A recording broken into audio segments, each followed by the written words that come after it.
ఆంధ్రప్రదేశ్లో మెడికల్ కాలేజీల వ్యవహారం రాజకీయ వివాదంగా కూడా మారుతోంది. రాష్ట్రంలో జగన్మోహన్ రెడ్డి హయాంలో నిర్మాణం తలపెట్టిన ప్రభుత్వ మెడికల్ కాలేజీలని పీపీపీ మోడల్ పేరుతో ప్రైవేటు వాళ్ళకు అప్పగించే దానికోసం చంద్రబాబు సర్కారు పూనుకుంటోంది. కూటమి కేబినెట్ తీసుకున్నటువంటి నిర్ణయం మీద తీవ్రమైనటువంటి అభ్యంతరాలు వస్తున్నాయి. దాంతో అసలు ఆంధ్రప్రదేశ్లో ఎవరెన్ని మెడికల్ కాలేజీలు స్థాపించారు అన్న దాని మీద విస్తృత చర్చ అయితే సాగుతుంది. ఈ నేపథ్యంలోనే Telugu Desam party social media handle మీద టీడీపీ హయాంలో ఇప్పటి వరకు ఏపీకి 27 మెడికల్ కాలేజీలు వచ్చాయి. ఆంధ్రప్రదేశ్లో చంద్రబాబు హయాంలో 27 మెడికల్ కాలేజీలు వచ్చాయి. ఇదిగో జాబితా, కావాలంటే చూడండి. అది వాళ్ళు చెప్పినటువంటి అంశం. నిజమేనా, వాస్తవం అంతేనా చూద్దాం. ఎందుకంటే ఇప్పుడు మనం కేంద్ర ఎన్ఎంసి నేషనల్ మెడికల్ కౌన్సిల్ అఫీషియల్గా ఏదైనా ఒక మెడికల్ కాలేజ్ ఏర్పాటు చేయాలంటే, అందులో అడ్మిషన్స్ జరపాలంటే ఖచ్చితంగా ఎన్ఎంసి పర్మిషన్ ఉండాలి. ఎన్ఎంసి పర్మిషన్ ఇచ్చినటువంటి కాలేజీలు ఆంధ్రప్రదేశ్లో ఎన్ని ఉన్నాయి, అవి ఎప్పుడు ప్రారంభమయ్యాయి, నిజంగానే చంద్రబాబు చెప్పినట్టుగా 27 కాలేజీలు ఆంధ్రప్రదేశ్కు వచ్చాయా పరిశీలిద్దాం. ఇందులో ఫస్ట్ది గుంటూరు మెడికల్ కాలేజ్, ఇది 1946, చంద్రబాబు నాయుడు సీఎం కాదు. తర్వాత government Siddhartha medical college Vijayawada 1980, Chandrababu Naidu పాలన కాదు. Rangaraya medical college 1958, Chandrababu Naidu CM కాదు. ఎయిమ్స్ 2018, ఇది చంద్రబాబు నాయుడు సీఎం ఉండగానే అడ్మిషన్స్ ప్రారంభమయ్యాయి. అయితే ఇది కేంద్ర ప్రభుత్వ విద్యా సంస్థ, చంద్రబాబుకి సంబంధం లేదు. ఎందుకంటే కేంద్ర ప్రభుత్వం విభజన చట్టంలో భాగంగా ఆంధ్రప్రదేశ్లో వివిధ రకాల సంస్థలు ఏర్పాటు చేసింది. అందులో తిరుపతిలో ఐఐటి, తాడేపల్లిగూడలో ఎన్ఐటి, కర్నూలులో IIIT, విశాఖపట్నంలో ఐపీఈ, ఇలా చాలా విద్యా సంస్థలు వచ్చాయి. అందులో భాగంగా ఎయిమ్స్ మంగళగిరిలో ఏర్పాటైంది. అన్ని విద్యా సంస్థలకి రాష్ట్ర ప్రభుత్వం మాత్రం కేవలం స్థలాలు అయితే ఇచ్చింది. అంతవరకు చంద్రబాబు సర్కారులో స్థలం కేటాయింపు జరిగింది తప్ప ఈ కాలేజీ చంద్రబాబు రాష్ట్ర ప్రభుత్వం ఏర్పాటు చేసినటువంటిది కాదు. పైగా 2018 నాటికి చంద్రబాబు ఎన్డీఏలో కూడా భాగస్వామి కాదు. సో ఇది ఒకవేళ చంద్రబాబు అనుకున్న SV medical college Tirupati 1960, government medical college Machilipatnam 2023, YS Jaganmohan Reddy సీఎంగా ఉన్నప్పుడు.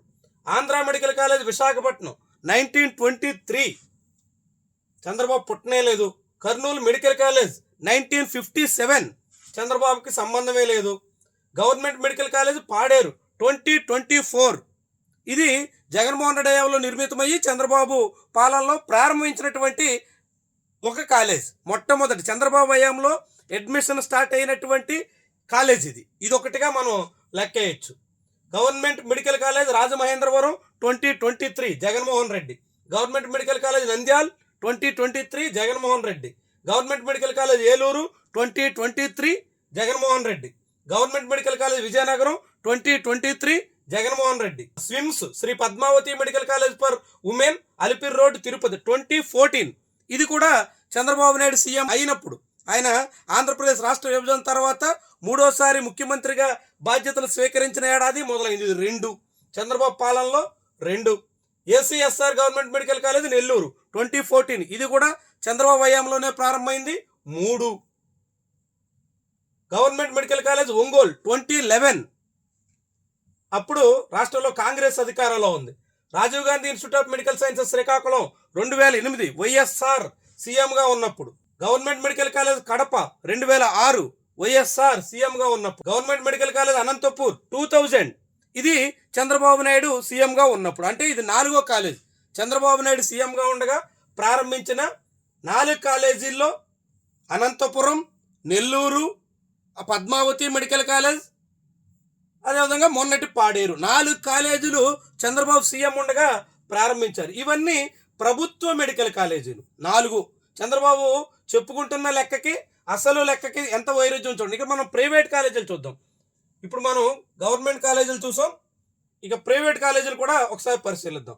ప్రైవేట్ కాలేజీల్లో చూస్తే ఎన్ఆర్ఐ మెడికల్ కాలేజ్, ఇది 2003, చంద్రబాబు నాయుడు సీఎంగా ఉన్నప్పుడే. 4, అంటే చంద్రబాబు చెప్పినట్టుగా 5 ఒక ప్రైవేట్ కాలేజ్తో కలిపి. జిఎస్ఎల్ 2002, ఆయనే సీఎంగా ఉన్నాడు.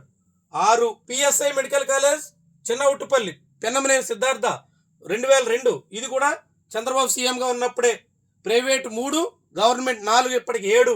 ఆశ్రమ్ ఏలూరు 2000, ఇది కూడా సీఎంగా ఉన్నప్పుడే 4 ప్రైవేట్. మహారాజా మిమ్స్ విజయనగరం 2002, ఇది కూడా సీఎంగా ఉన్నప్పుడే 5 ప్రైవేట్. శాంతిరామ్ మెడికల్ కాలేజ్ 2005, ఇది వైఎస్ఆర్ సీఎంగా ఉన్నప్పుడు. కాటూరి మెడికల్ కాలేజ్ గుంటూరు 2002, ఇది కూడా చంద్రబాబు సీఎంగా ఉన్నప్పుడే 6 ప్రైవేట్ కాలేజెస్. పెస్ కుప్పం 2001, ఇది కూడా సీఎంగా చంద్రబాబు ఉన్నప్పుడే 7. నారాయణ మెడికల్ కాలేజ్ నెల్లూరు 2000, ఇది కూడా సీఎం చంద్రబాబు ఉన్నప్పుడే 8. శ్రీ బాలాజీ మెడికల్ కాలేజ్, ఇది మొన్న జగన్మోహన్ రెడ్డి సీఎంగా ఉన్నప్పుడు. అపోలో ఇన్స్టిట్యూట్ 2016, చంద్రబాబు సీఎంగా ఉన్నప్పుడే 9. Nimra institute of medical sciences, ఇది ఇబ్రహీంపట్నంలో ఉంది 2016, ఇది కూడా చంద్రబాబు సీఎంగా ఉన్నప్పుడే 10. గాయత్రి విద్యా పరిషత్ 2016, చంద్రబాబు సీఎంగా ఉన్నప్పుడే 11. గీతం ఇన్స్టిట్యూట్ ఆఫ్ మెడికల్ సైన్సెస్ 2015, ఇది కూడా చంద్రబాబు సీఎంగా ఉన్నప్పుడే 12.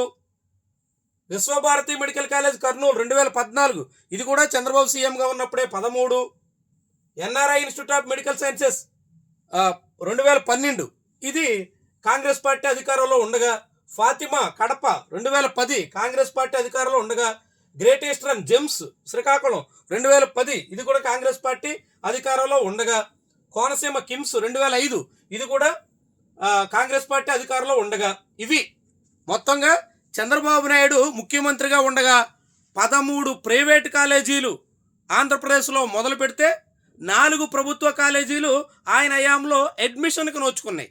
అంటే మొత్తంగా చంద్రబాబు సీఎంగా ఉండగా ప్రారంభించినటువంటి కాలేజీలు ఎన్నంటే 17, అందులో 4 మాత్రమే ప్రభుత్వం, మిగతా 13 ప్రైవేట్ ఆధ్వర్యంలోనే చంద్రబాబు నాయుడు సీఎంగా ఉండగా ప్రారంభించారు. అలాంటిది 17 కాలేజీలు ప్రారంభిస్తే చంద్రబాబు ఎన్ని చెప్పుకుంటున్నారు? అది ఎన్ఎంసీ రికార్డ్, ఎవరో సృష్టించిందో ఇంకెవరో క్రియేట్ చేసిందో అస్సలు సాధ్యం కాదు. కానీ చంద్రబాబు చెప్పిందంతా 27. 17 కాలేజీలు ఆంధ్రప్రదేశ్లో ప్రారంభిస్తే అందులో కేవలం 4వ వంతు 4 కాలేజీలు మాత్రమే గవర్నమెంట్ అయితే చంద్రబాబు మొత్తం 27 మెడికల్ కాలేజీలు తన హయాంలో ప్రారంభించారు అని మొత్తం తెలుగుదేశం పార్టీ అధికారికంగా చెప్పుకుంటుందంటే ఏమనాలా? అసలు దేంతో నవ్వాలా? ఎంత విడ్డూరమైనటువంటి తీరో చూడండి. అధికారికంగా ఎన్ఎంసీ డేటా ప్రకారంగా ఎక్కడ ఎప్పుడు ఎన్ని ప్రారంభించారు అన్న వివరాలన్నీ అందుబాటులో ఉండగానే తెలుగుదేశం పార్టీ ఏకంగా 27 మెడికల్ కాలేజీలు పెట్టిన చరిత్ర చంద్రబాబుదంట. అలే ఎలా ఎంతగా రాజకీయ నాయకులకు సిగ్గుండదు, శ్మశానంలో ముగ్గుండదు అనే ఏదో సినిమా డైలాగ్ మాదిరిగా ఇంత నిస్సిగ్గుగా ఇంత బాహాటంగా ప్రచారం చేసుకునే ప్రయత్నాన్ని దేంతో నవ్వాలి? అసలు చాలా విడ్డూరమైనటువంటి వాదన. టీడీపీ ప్రచారంలో సగమే నిజం, 27 కాదు 17 మాత్రమే నిజం, 17లో 4 మాత్రమే ప్రభుత్వ కాలేజీలు అన్నది నిజం. ఆ 4గిట్లో మళ్ళీ 2014 అంటే 2004 నుంచి 14 వరకు కాంగ్రెస్ పార్టీ అధికారంలో ఉండగా నిర్మించినటువంటివి చంద్రబాబు హయాంలో ప్రారంభమయ్యాయి.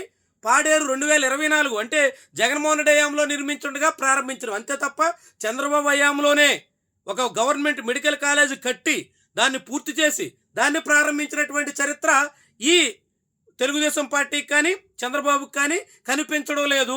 చాలా క్లియర్గా ఆంధ్రప్రదేశ్లో ఉన్నటువంటి మొత్తం కాలేజీల్లో 17 మాత్రం చంద్రబాబు హయాంలో ప్రారంభమైతే అందులో 4 ప్రభుత్వ కాలేజీల్లో కూడా ఆయనే మొదలెట్టి ఆయనే ప్రారంభించి ఆయనే అడ్మిషన్ జరిపినట్టుగా ఒక్క కాలేజ్ కూడా కనిపించట్లేదు. ఇది అధికారిక డేటా. అయినా సరే దాన్ని కూడా బమ్మిని చేయాలన్నటువంటి ప్రయత్నం టీడీపీ నేతల్లో ఉన్నట్టుగా స్పష్టమవుతోంది.